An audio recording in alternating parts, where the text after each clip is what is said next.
घनश्याम का गरीब परिवार एक बड़ी कोठी से सटे पुराने कच्चे घर में रहकर बड़ी मुश्किल से गुजर बसर कर रहे थे। उसके परिवार में उसकी पत्नी सरला, बेटा अर्जुन, बहू सुमन और पोती अनु रहते थे। घनश्याम का बेटा अर्जुन पास की ही कोठी में सेठ धनपत के यहाँ ड्राइवर की नौकरी करता था। घर का सारा खर्चा अर्जुन ही चलाता था। कुछ दिन बाद सेठ के बेटे की शादी हो जाती है और सेठ की नई बहू कंचन ब्याह कर अपने ससुराल आती है।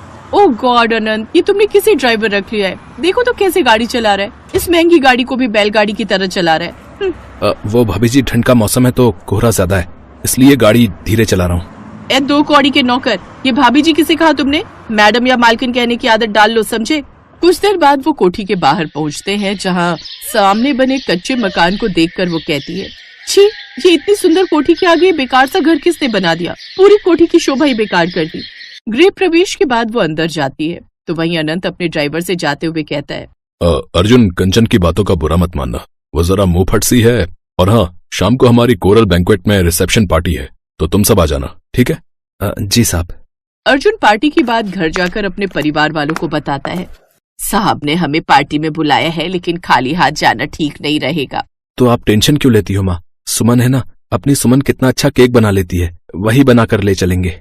हाँ, मैं बना लूंगी, देखना उनको मेरे हाथ का केक बड़ा पसंद आएगा।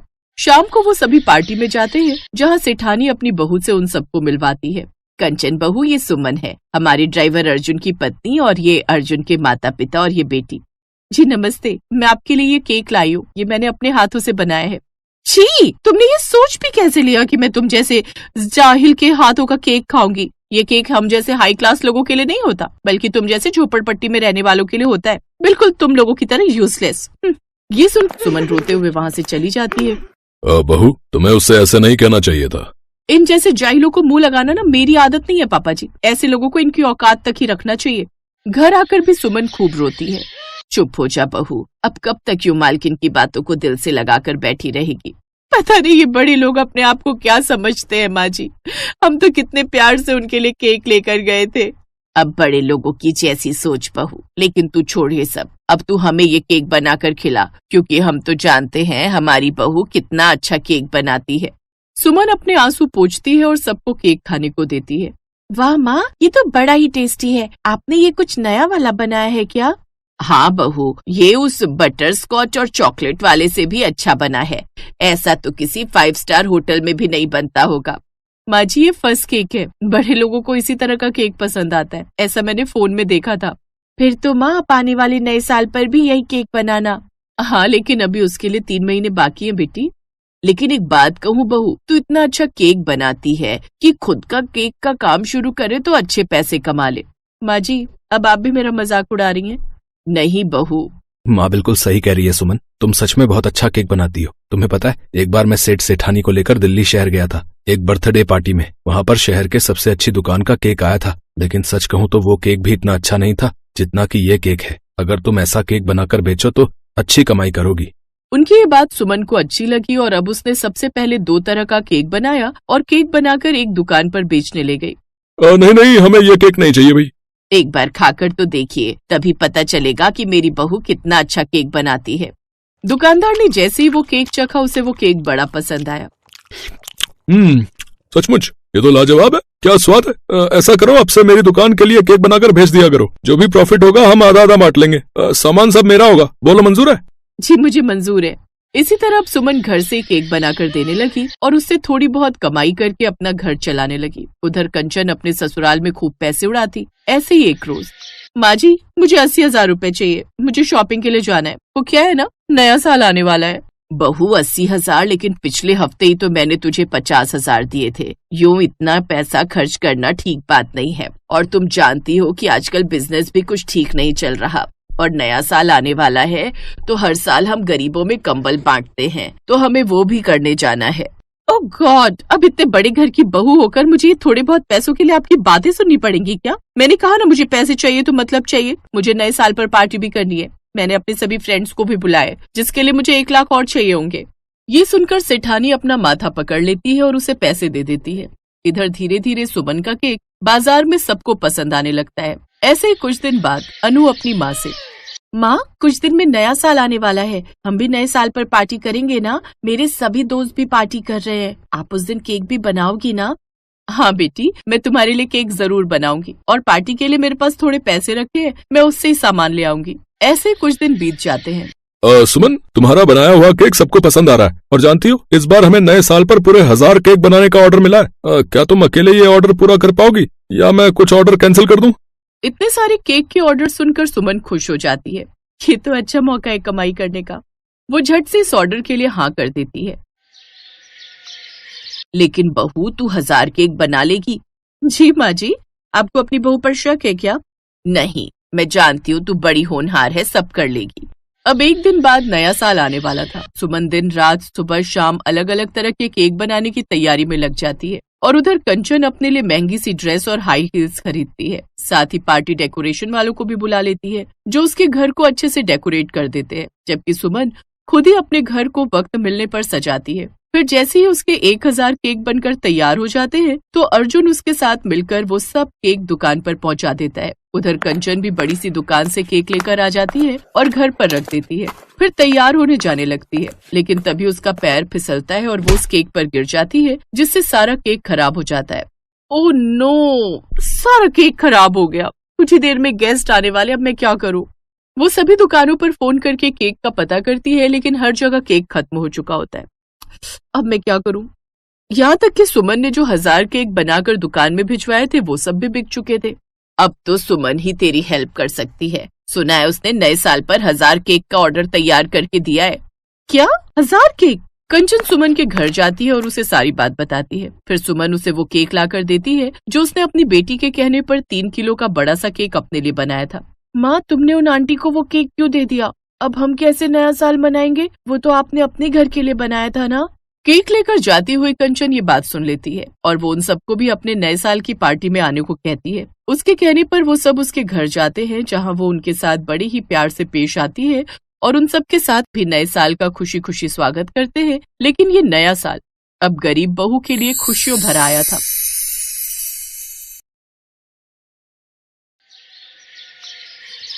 सलोनी एक अमीर घर की लड़की थी।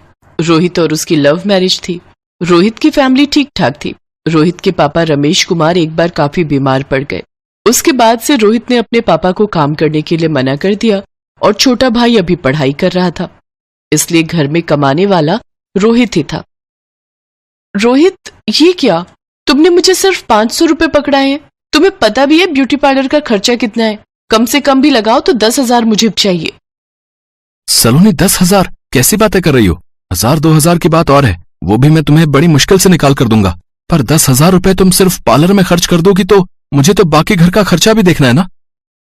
काश मैंने पापा की बात मान ली होती और तुमसे शादी न की होती, तो आज मैं अनमोल के साथ कितनी अच्छी लाइफ बिता रही होती। आखिर तुम्हारे मुंह पर वो बात आ ही गई ना कि अनमोल एक पैसे वाले खानदान का लड़का है। खैर छोड़ो, अब ये सब बातें करके मेरा मन मत दुखाओ। मैं पहले ही बहुत परेशान हूँ। पापा को दवाई दिलाने लेकर जाना है, मैं अभी जा रहा हूँ। शादी के बाद रोहित और सलोनी के रिश्ते में खटास आने लगी, जिसकी सबसे बड़ी वजह सलोनी का एक अमीर खानदान की लड़की होना। सलोनी की फरमाइशें बहुत बढ़ती ही जा रही थी, जिन्हें पूरा करना रोहित के हाथ में नहीं था। पर रोहित अपनी तरफ से पूरी कोशिश करता था कि वो किसी भी तरह सलोनी को खुश रख सके। माँ, सलोनी कहाँ है? बेटा, सलोनी तो बाजार गई हुई है। काफी देर हो गई, एक बार फोन करके देख। हाँ, मैं करता हूँ। वैसे मैं सोच रहा था अगले हफ्ते सलोनी का जन्मदिन आ रहा है, तो क्यों ना हम घर पर एक छोटी सी पार्टी रखें। सलोनी को अच्छा लगेगा। वर्षा दीदी और जीजू को भी बुला लेंगे। हाँ, ये तो बहुत अच्छी बात है बेटा। सलोनी का इस घर में पहला जन्मदिन है। अगर हम उसका जन्मदिन करेंगे तो उसे अच्छा लगेगा। रोहित बेटा, एक काम कर, मेरे जो मित्र हैं उनका केटरिंग का काम है, वो घर में पार्टी की अच्छी व्यवस्था कर देंगे। मैं उन्हें फोन मिला देता हूँ। तभी सलोनी आ जाती है। एक सेकंड पापा जी, बर्थडे मेरा है तो पार्टी की प्लेस और पार्टी की सारी अरेंजमेंट्स भी मैं ही डिसाइड करूंगी। ये आप जो कैटरिंग और घर में पार्टी का बोल रहे हैं, ये मेरे स्टेटस में नहीं है। मुझे अपने तरीके से अपना जन्मदिन मनाने की आदत है और मैं पहले ही 7 स्टार होटल में बुकिंग करके आ चुकी हूँ। और हाँ, टेंशन लेने की कोई जरूरत नहीं है। सारा अरेंजमेंट मेरे पापा देख रहे हैं। उन्होंने मुझे अपना क्रेडिट कार्ड दे दिया था, मैं उससे बिलिंग करके घर आ रही हूँ। बस आप सब तैयार रहना मेरे बर्थडे की शाम 7 स्टार होटल में पार्टी है, तो आप सभी थोड़ा अच्छे से बनकर चलिएगा, मेरी इंसल्ट ना हो बस। सलोनी, ये क्या तरीका है? रोहित गुस्से में आने ही वाला था कि तभी उसकी माँ उसे रोक देती है। रोहित बेटा आराम से, कोई बात नहीं, सलोनी का पहला जन्मदिन है, उसे अपने हिसाब से करने दे, हमारा बीच में बोलना ठीक नहीं। अगर वो चाहती है कि हम उसके जन्मदिन पर उसके साथ होटल जाएं, तो हम सब जरूर जाएंगे, आखिर वो इस घर की बहू है।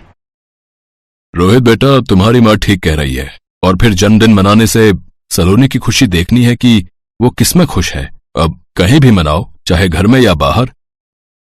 माँ, मैं अभी आता हूँ। रोहित कमरे में जाता है और सलोनी पर गुस्सा होने लगता है। सलोनी, मैं कोशिश कर तो रहा हूँ कि तुम्हें हर तरह से खुश रखूं, पर तुम हो कि बीच में अपने घर वालों को ले आती हो। तुम्हें क्या जरूरत थी 7 स्टार होटल में इतनी बड़ी पार्टी रखने की? तुम मुझे कहती तो मैं तुम्हारे लिए किसी अच्छे रेस्टोरेंट में बुकिंग कर देता, पर तुम हमेशा अपनी अमीरी का रौब दिखाती हो। सलोनी, ये सब ठीक नहीं है। अरे ठीक कैसे नहीं है? तुम जानते हो मेरे बर्थडे के लिए मेरे घर में सबको बहुत इंतजार रहता है। मेरी फ्रेंड्स, मेरे फैमिली मेंबर सब मेरा बर्थडे बहुत धूमधाम से मनाते हैं। एक तो मैंने तुम्हारे घर वालों की इज्जत बचाई है, सब मेरे से बर्थडे पार्टी के लिए कह रहे थे। अब मैं यहाँ छोटे से घर में तो किसी को बुला नहीं सकती थी, और तुम्हारे पापा की बात सुनकर तो मुझे वैसे ही हंसी आ रही है। पता नहीं कौन सी कैटरिंग की बात कर रहे हैं। बस अब मेरा मुंह मत खुलवाओ, और तुम लोगों को मैंने बोल दिया है, मेरे बर्थडे वाले दिन शाम को अच्छे से रेडी हो जाना। इसके बाद मुझे इस बारे में कोई बात नहीं करनी। सलोनी के व्यवहार से रोहित और उसके माता पिता थोड़े दुखी थे, पर सलोनी अब उनके घर की बहू थी, इसलिए उन्होंने ज्यादा कुछ नहीं कहा।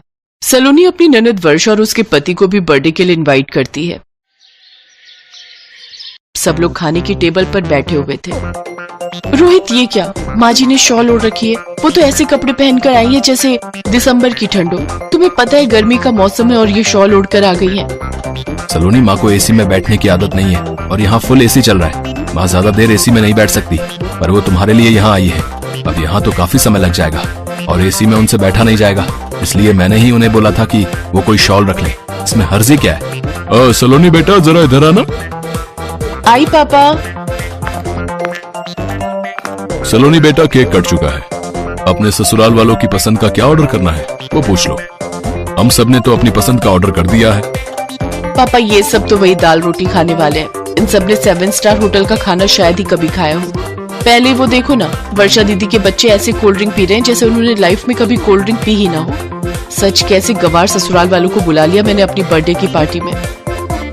तभी वर्षा वहां से गुजरते हुए सलोनी की बात सुन लेती है, और वो अपने दोनों बच्चों को समझाकर बैठा देती है। रोहित के मम्मी पापा ज्यादा हैवी खाना नहीं खाते थे, तो उन्होंने दाल और चपाती ही खाई। रोहित का मन थोड़ा खराब था, और वर्षा भी सलोनी की बातें सुन चुकी थी, पर सलोनी के बर्थडे की वजह से कोई कुछ बोल नहीं रहा था।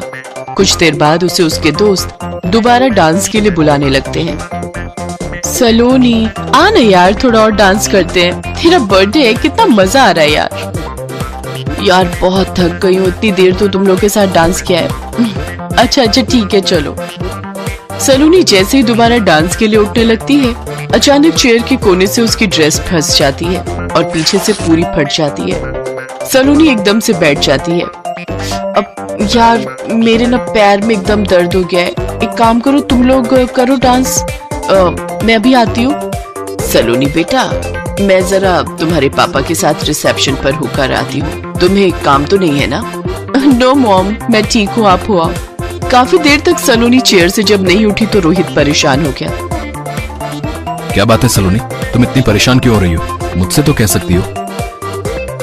रोहित, मेरी ड्रेस पीछे से फट गई है, और वो इतनी ज्यादा फटी है कि मैं उठ भी नहीं सकती। अब सबसे मैं क्या कहूँ कि मैं क्यों नहीं खड़ी हो सकती? बहुत देर से सब मुझे बुला रहे हैं, मुझे कुछ समझ नहीं आ रहा मैं क्या करूँ। रोहित अपनी माँ और बहन से इस बारे में बात करता है। वो लोग सलोनी के पास जाती हैं। सलोनी बेटा, तुम चिंता मत करो, ये लो, तुम मेरी शॉल ओढ़ लो, तुम आराम से खड़ी हो सकती हो। रुको, मेरे पास ये केशवी का रबर बैंड है, मैं इस शॉल को थोड़ा स्टाइल में तुम्हें पहना देती हूँ। आजकल रील में आता है ना अलग अलग तरीके से शॉल को पहनना, मैं उसी स्कार्फ के स्टाइल में तुम्हें पहना देती हूँ।